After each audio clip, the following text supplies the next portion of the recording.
உங்கள் சத்யாவில் இப்பொழுது ஆடி அதிரடி தள்ளுபடி. பெரம்பலூர் மாவட்டத்தில் மானிய விலையிலான அரசின் உர மூட்டைகள் கேரளாவுக்கு கடத்தப்பட்டு விற்கப்படுவதாக எழுந்த குற்றச்சாட்டை அடுத்து 49 கடைகளுக்கு தற்காலிக தடை விதிக்கப்பட்டிருக்கிறது. இது பற்றிய விவரங்களை நம்முடைய செய்தியாளர் துரைசாமி வழங்க நாம் கேட்கலாம். துரைசாமி, விவரங்கள்.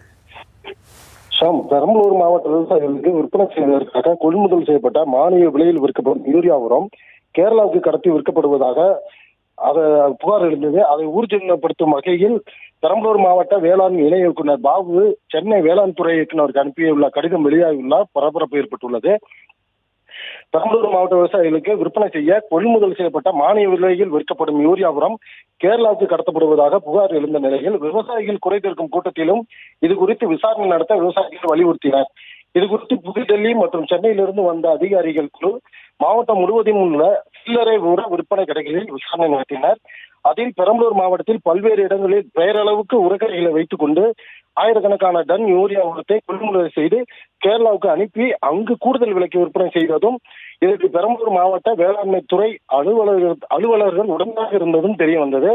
அப்போதே இதற்கு முக்கிய காரணமாக மொத்த உர விற்பனையாளர்களுக்கு விசாரணை நடத்த வேண்டும் என குற்றச்சாட்டும் இருந்தது. இதையடுத்து பெரம்பலூர் மாவட்ட ஆட்சியர் சரண்யா இது குறித்து விசாரணை குழு அமைத்தார். அக்குழுவில் எரம்பலூர் சிட்கோ தொழிற்பேட்டையில் உள்ள இப்ராஹிம் என்ற மொத்த உர விற்பனையாளரிடம் குடோனில் ஆய்வு செய்தனர்.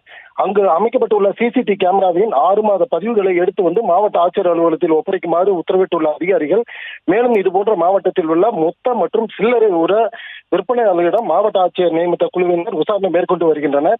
அதில் எந்தெந்த விவசாயிகளுக்கு எவ்வளவு யூரியா விற்கப்பட்டுள்ளது, உண்மையிலே விவசாயிகள் உரம் வாங்கியுள்ளார்களா அல்லது விவசாயிகள் பெயரில் மொத்த வியாபாரிகள் வாங்கி கேரளாவுக்கு அனுப்பியுள்ளனர் என்பது குறித்தும் விசாரணை நடத்தி வருகிறது.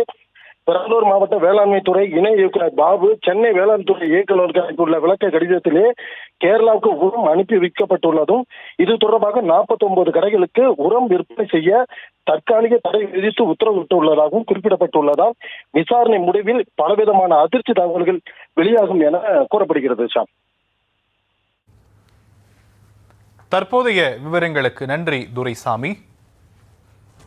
உங்கள் சத்யாவில் இப்பொழுது ஆடி அதிரடி தள்ளுபடி.